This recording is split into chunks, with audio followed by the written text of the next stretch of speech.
Mademoiselle Adèle, aidez-moi, il faut sauver Roux. La piste des chevreaux.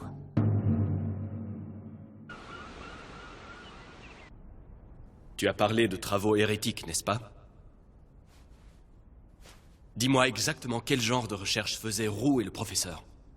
Il ne faisait qu'observer les astres, d'après ce que je sais, et puis il calculait le calendrier. Je ne sais vraiment rien dire de plus. Et qu'est-ce que l'éphéméris? Je les ai entendus en parler aussi. Je crois que c'était des rapports sur l'étoile du Midi. Mais est-ce que vous avez vraiment besoin de savoir tout ça maintenant? Fyriel, écoute-moi bien maintenant. Pour notre famille, l'hérésie est un véritable vice à éliminer coûte que coûte. Alors, parce que ce sont peut-être des travaux hérétiques, l'effraction de ces brutes dans l'observatoire n'a rien d'un crime? C'est regrettable, en effet. Mais lorsqu'on traite avec les ténèbres, on risque à tout moment d'y basculer. Roux et même Beau devaient le savoir et s'y être préparés. S'il vous plaît, aidez-moi à sauver Roux. Pardonnez-moi, s'il vous plaît, mademoiselle. Je sais que je ne devrais pas pleurer, mais...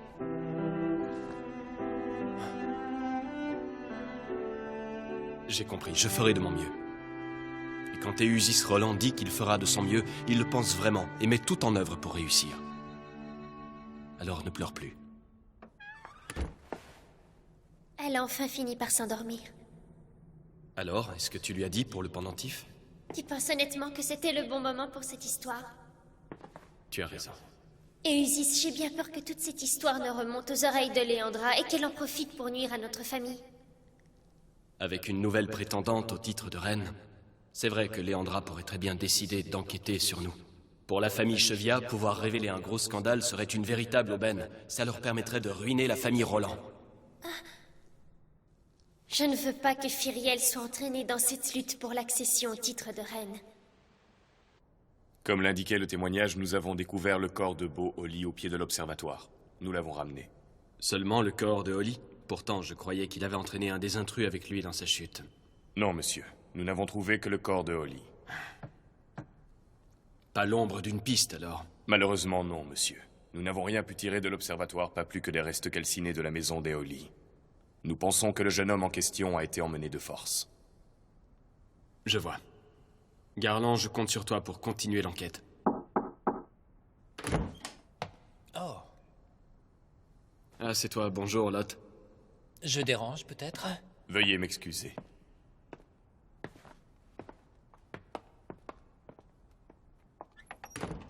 On dirait que tu es très occupé. Est-ce que tu as besoin d'aide pour quelque chose? Non, désolé. Il y a encore trop de points dont je ne peux pas te parler. Enfin, peu importe. C'est la règle de ne rien demander.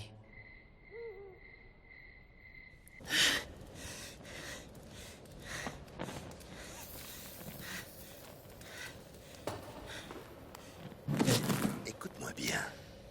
Je veux que tu comprennes. J'aime la connaissance par-dessus tout. Elle est nécessaire, vois-tu. Elle est notre mission. Il n'appartient qu'à nous de l'utiliser pour apporter vérité et lumière à ce pays d'ignorants. Il faut être un hérétique de premier ordre pour oser se servir du tétril comme tu l'as fait. Une véritable tête brûlée, c'est pour ça que je t'apprécie.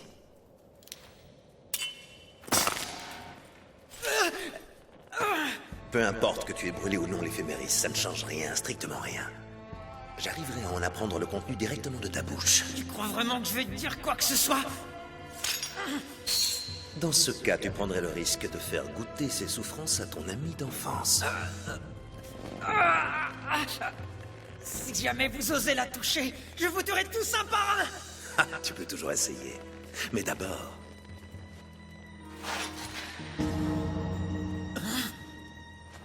nous allons devoir marquer ta chair pour que tu te souviennes à qui tu appartiens maintenant.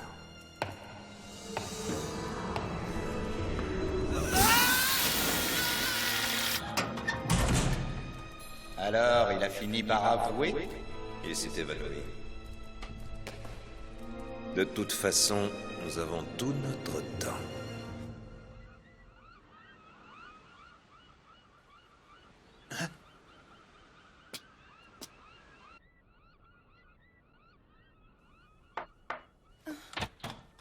Bonjour, Fyriel. Tu n'as toujours pas touché à ton repas? Non, je n'ai vraiment pas envie de manger. Je crois qu'il y a ici quelqu'un qui pourra te redonner le sourire et l'appétit. Ah, ma petite Fyriel. Madame Oli! Ça alors. Elle est arrivée à suivre l'ennemi jusqu'à son repère sans se faire détecter. Quelle femme courageuse. Ça, tu peux le dire. Ce n'est pas pour rien que mon père l'avait déjà chargé de surveiller le professeur Dee. D'après elle, c'est cet endroit qu'il faut viser. Monsieur, d'après nos relevés cartographiques, c'est à cet endroit que se trouve un chalet offert par le duc Liamon Riez à un certain Cyril Sand. Le duc Riez, hein? C'est mauvais signe. Notre adversaire n'est autre que l'oncle de la princesse Adèle et rien de moins que le fils de la reine elle-même. Dans ce cas, c'est encore plus difficile à régler que face à la famille Chevia. Qu'est-ce que tu entends par ne pas agir à la légère? Ce que je veux dire, c'est que les nobles ont une certaine réputation à tenir et que cette affaire, eh bien, elle y touche peut-être. En fin de compte, Roux avait raison. Les nobles sont pitoyables. Qu'est-ce que tu comptes faire exactement? Je n'aurais jamais dû compter sur les autres. C'est simple, je sauverai Roux moi-même. Mais enfin, arrête, c'est de la folie! Roux fait partie de la famille. Je refuse de perdre un être cher de plus. Et puis, si on ne le sauve pas, la mort de Monsieur Oli aura été vaine. Malheureusement, c'est le destin. On n'y peut rien pour sa mort.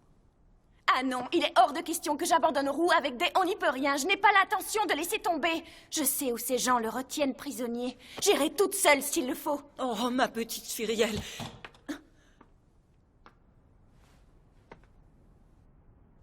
Mademoiselle Adèle? Je suis désolée, mais j'ai tout entendu malgré moi. Ne m'empêchez pas d'y aller. Roux est prisonnier là-bas et il attend mon aide. Je ne veux plus perdre personne.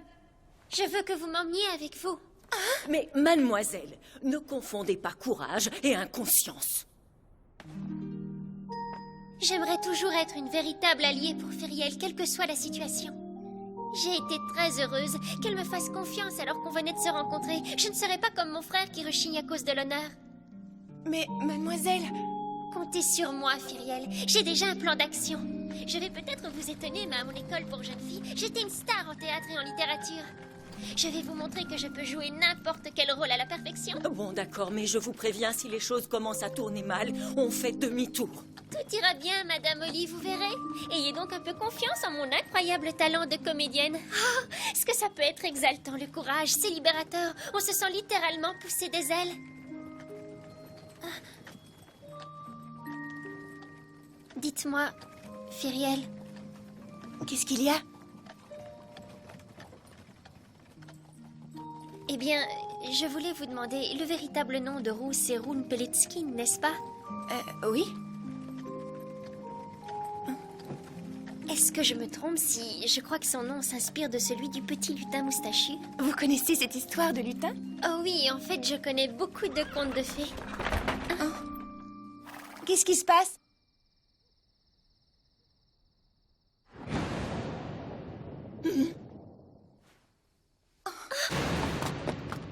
Allez, vite, fuyez! Adèle, par ici!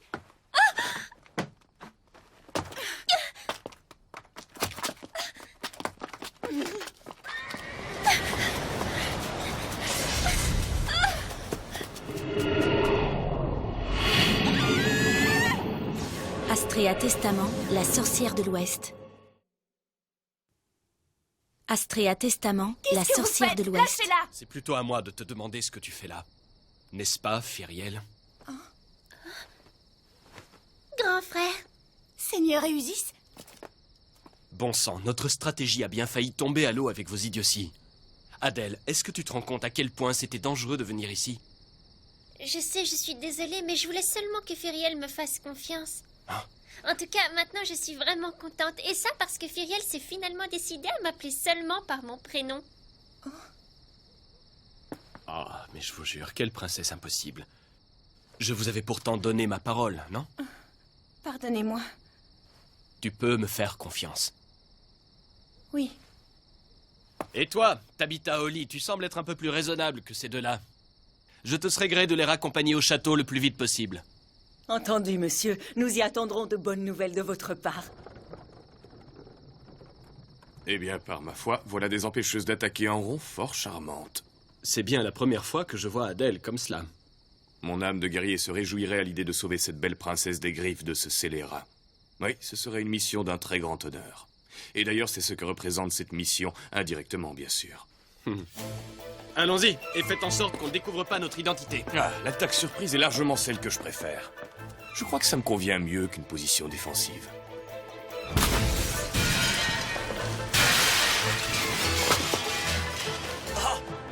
Un jeune homme est retenu prisonnier dans ce château. Où est-il? Réponds-moi. Où est-il enfermé?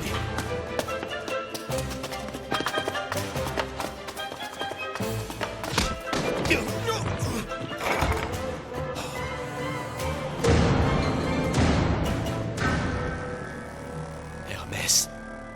Trismégiste.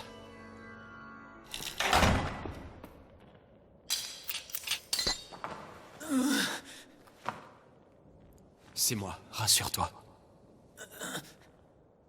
Laisse-moi, je refuse d'accepter l'aide d'un noble. Firiel t'attend, elle est venue nous demander de l'aide. Tu tiendras debout.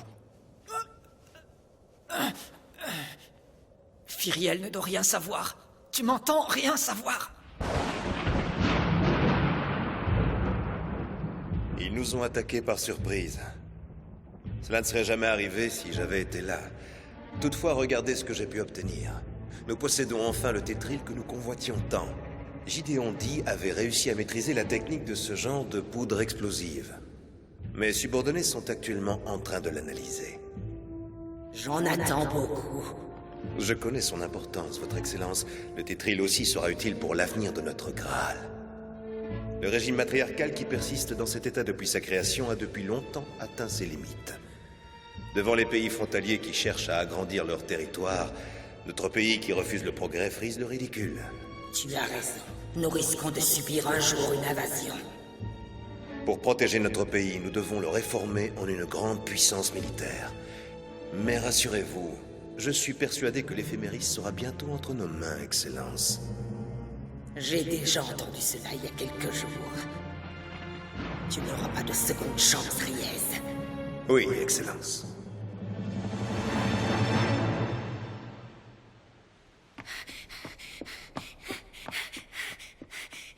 Mademoiselle Firiel. Une future dame se doit d'avoir la décence de ne pas courir dans les couloirs. Combien de fois vais-je devoir vous le répéter? Oui.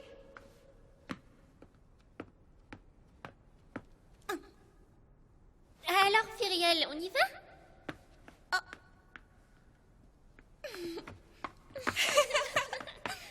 Non, mais je rêve.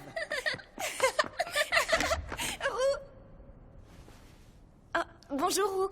Tu t'es bien reposé? Je t'ai amené quelqu'un que je voulais te présenter. C'est Mademoiselle Adèle, la fille du comte Rualgo. C'est grâce à ses bons offices que tu as pu être sauvée de ce château. Bonjour, Roux. Je m'appelle Adèle Roland. Je suis vraiment très heureuse de vous revoir sain et sauf. Vous êtes mon invité désormais. Eh bien, je n'aurais jamais imaginé que tu puisses devenir une fille de château pendant mon absence. Oh, comment oses-tu me parler sur ce ton? Est-ce que tu sais au moins à quel point on s'est fait du souci pour toi? Les scélérats! Ils ont détruit mes lunettes. Hein? C'est le professeur qui me les avait offertes. Ils m'ont dit qu'ils briseraient sans hésiter tout ce qui m'est cher, tout ce à quoi je tiens. Non, jamais! Jamais! Jamais je ne leur pardonnerai! Roux, ne t'en fais pas, moi je te protégerai. Tu es vivant. Le plus important pour moi, c'est que tu sois revenu sain et sauf. Oh, Firiel.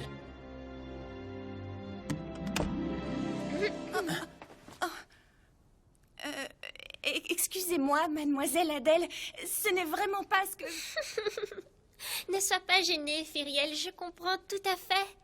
Le retour de Roux était très important pour toi. Je suis contente de te voir heureuse. Oh, Adèle.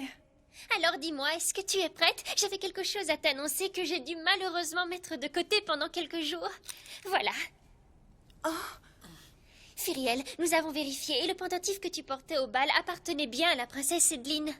Nous avons aussi découvert que ce bijou est une pierre de touche royale. C'est une pierre de touche royale? Et qu'est-ce que c'est au juste? Eh bien, cela signifie que ce joyau ne réagit qu'à celles qui ont reçu le sang de la toute première reine. Ce bijou apporte la preuve de la légitimité royale. La légitimité royale? Alors c'est ce bijou. C'est à cause de cette pierre de touche royale que Graal est devenu un état autocratique matriarcal surnommé la sorcière de l'Ouest. C'est la bonne sorcière de l'Ouest. Et non la sorcière de l'Ouest. C'est même une chanson. La bonne sorcière de l'Ouest et le vaillant roi de l'Est attirèrent la venue de féeries et de bardes. Voilà.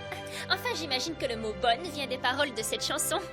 Même si à l'origine, Sa Majesté la Reine n'avait rien d'une sorcière. Ah, je vois. Vous voulez tester le sang de Firiel avec le pendentif? C'est exactement ça. Et si la pierre de touche réagit à son sang, cela voudra dire que Firiel, elle aussi, pourra prétendre à l'accession au titre de reine. Hein? Attendez, on se calme. Et comment ça fonctionne au juste? Hein? Non, mais arrête, tu ne crois pas que tu vas un petit peu vite, non? Pour le test, je n'ai besoin que d'une goutte de ton sang. J'ai testé avec une autre personne sans que le joyau ne réagisse. Ce qui veut dire qu'il réagit avec le vôtre, n'est-ce pas? Oui. Applique ton sang au centre de cette pierre bleue, s'il te plaît.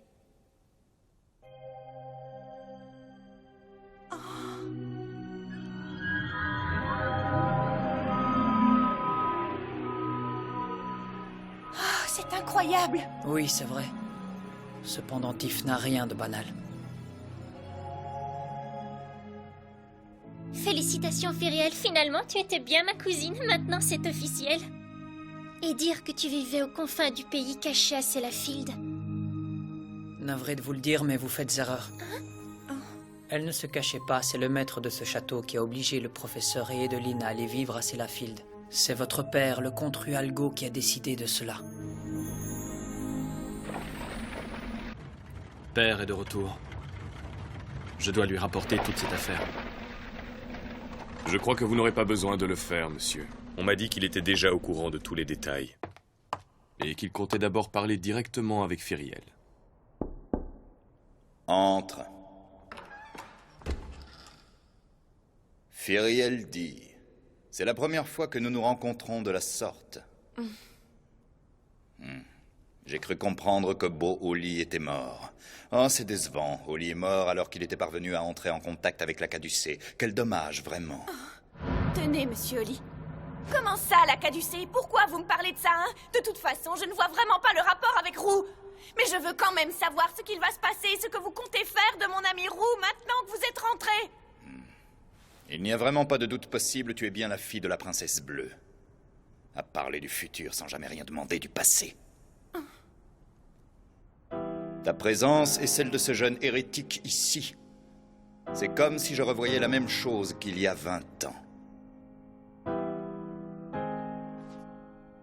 Adèle, en tant que prétendante au titre de reine, est actuellement sous pression. Cependant, il semble que depuis que tu as fait ton apparition fracassante, elle ait fini par retrouver la quiétude. J'apprécierais que tu acceptes de rester aux côtés d'Adèle en tant qu'amie. En retour, j'assurerai la protection de ton ami Roux. Mais pour cela, je souhaite que tu correspondes à l'amitié d'Adèle. D'après moi, il est largement temps que tu t'inscrives à l'école du couvent pour jeunes filles de Taurus, où Adèle a fait toutes ses études. Comment? Mais enfin, Roux ne s'est même pas encore rétabli. Avec son sale caractère et vu son état. Non, je ne le laisserai pas, je resterai à ses côtés. Mais non, Firiel, tu ne vois pas que tu te méprends légèrement sur tes sentiments. Ce besoin que tu as de le surprotéger n'est que le résultat de ta profonde dépendance à son égard. Il est évident que tu ne fais qu'endormir tes troubles sur la vérité de ta naissance et le départ précipité de ton père. En réalité, c'est plutôt toi qui as besoin de Roux, n'est-ce pas, Firiel? Cette conversation m'a rappelé l'histoire du loup et des 7 chevreaux. Celle où le plus petit est le seul à survivre à la fin. Le loup parvient à les duper, il entre dans la maison, les chevreaux se cachent tous, mais un seul arrive à lui échapper. Et c'est toi le dernier chevreau? On dirait qu'un destin encore plus effroyable que le loup m'attend. Dis-moi, Firiel, est-ce que tu veux que je t'empêche d'aller à cette école? Oh, hein? C'est quoi cette façon de parler? Ça ne te fait rien que je doive partir dans ce couvent à Taurus? C'est à toi de prendre cette décision. Cesse un peu de te faire pousser par les autres. Très bien, si la solitude te plaît tant que ça, je ne te demanderai plus rien. Non mais... Tu n'as qu'à faire ce que tu veux désormais. Continue de vivre en pleurnichant auprès du professeur.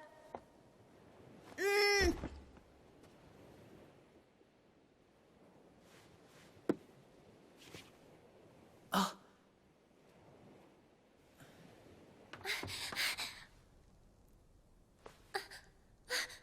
Firiel!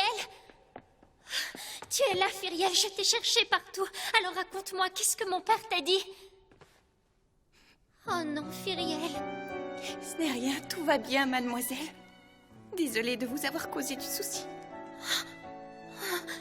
Comment a-t-il osé te faire pleurer?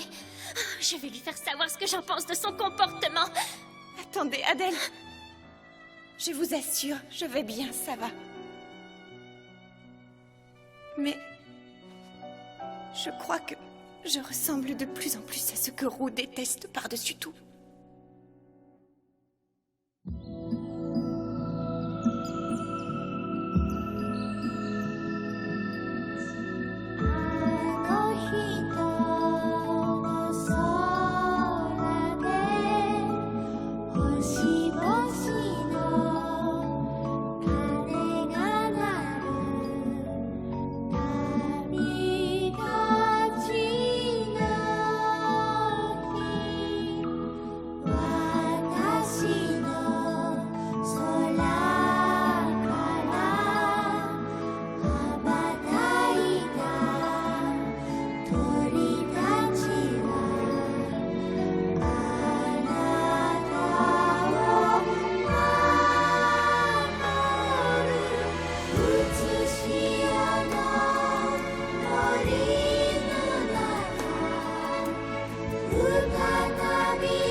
Une porte s'ouvre.